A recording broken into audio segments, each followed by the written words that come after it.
As it stands, there are 50 states, but I think some of them are pretty pointless. There's no reason for 2 Dakotas to exist, but that's a story for another day. These states were not established overnight. It was a very gradual process, the last state being admitted in 1959. Along the way, many states were proposed that never materialized. For a while it was proposed that Long Island become its own state, rather than remain part of New York. Many today advocate for Puerto Rico to become America's 51st state. Maybe it soon will be, or maybe not. Either way, we can all agree there should not be 2 Dakotas.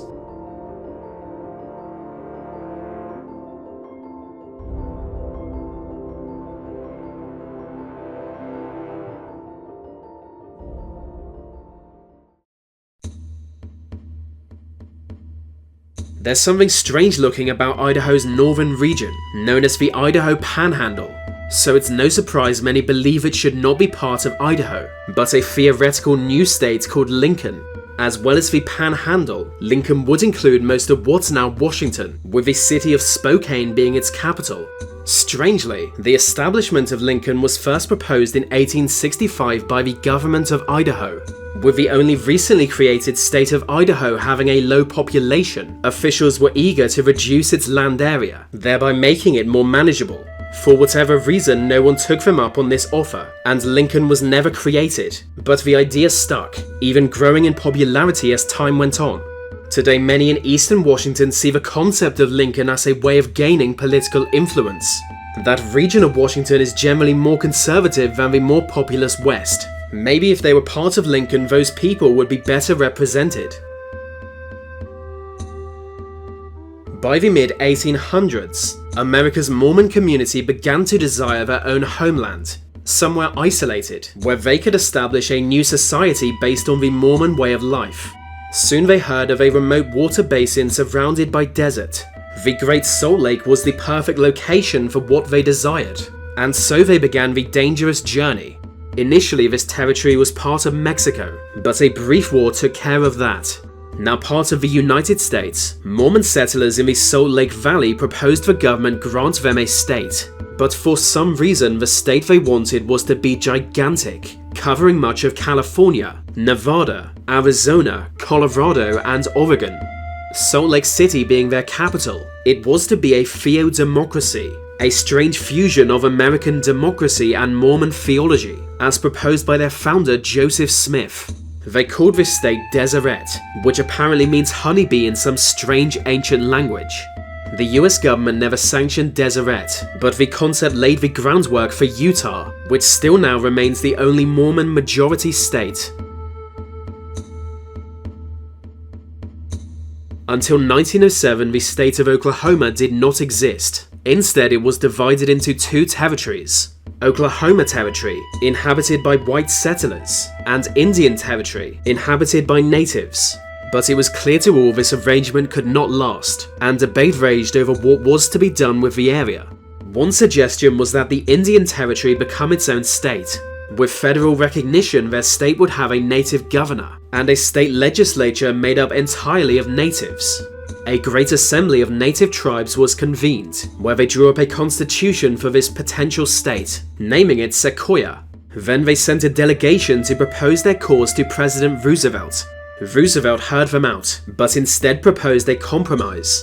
The 2 territories would become the single state of Oklahoma, but the Constitution of Oklahoma would include many elements of the Sequoia Plan. And so Oklahoma became America's 46th state, and the state of Sequoia forgotten.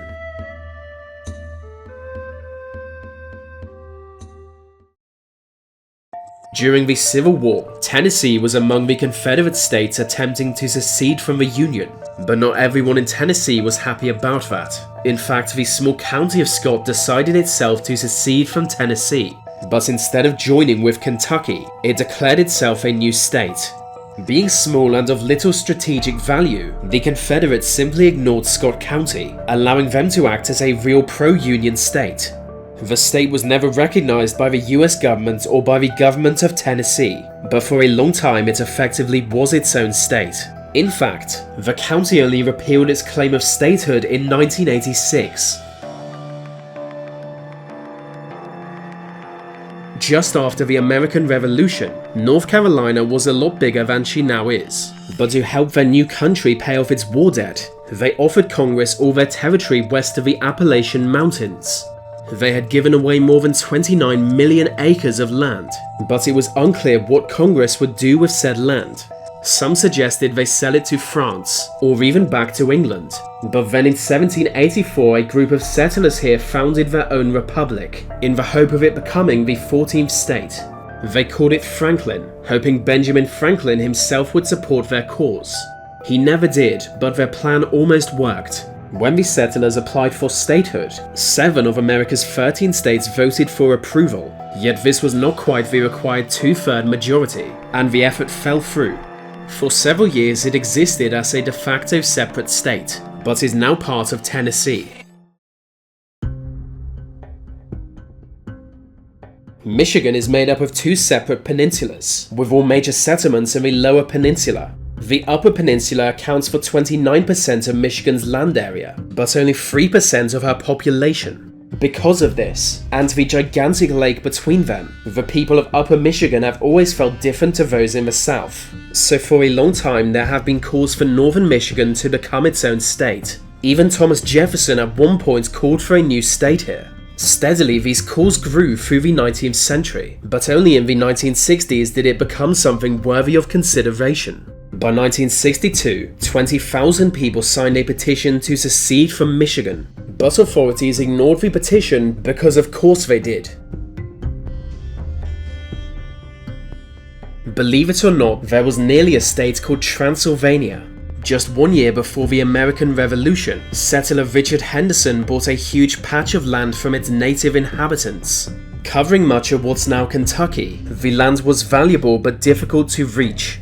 He had to hire a specialist to create a migration route to the area, which came to be known as the Wilderness Road. With a group of settlers he established the colony of Transylvania, hoping it would soon gain legal recognition. However, Virginia and North Carolina both claimed the land he had settled, so that never happened.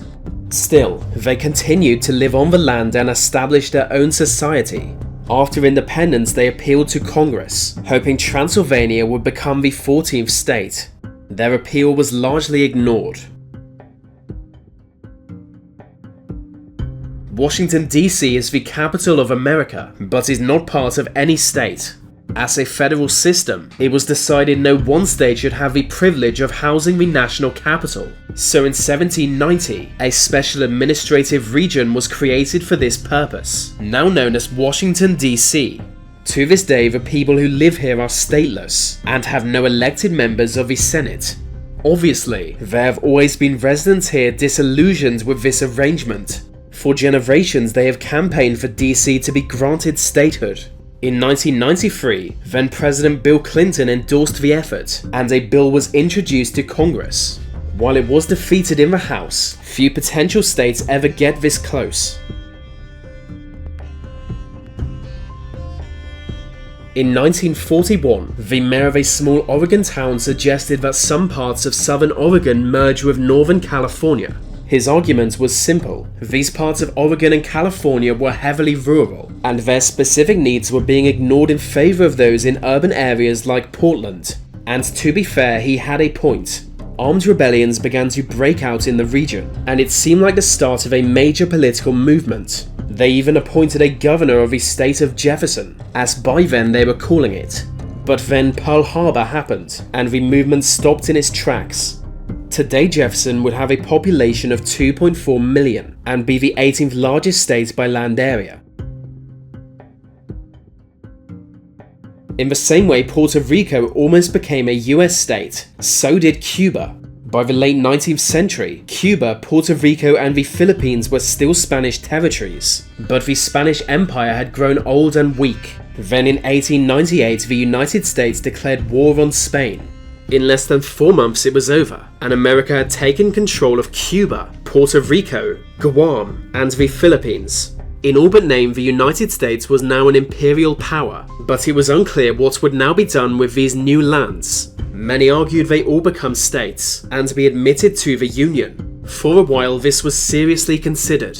While Guam and Puerto Rico remained part of America, the Philippines gained independence in 1946 and Cuba in 1902. But even after independence, Cuba remained a virtual puppet state of the US. That's why the US government was so shocked by the Cuban Revolution. It felt to them like a personal betrayal.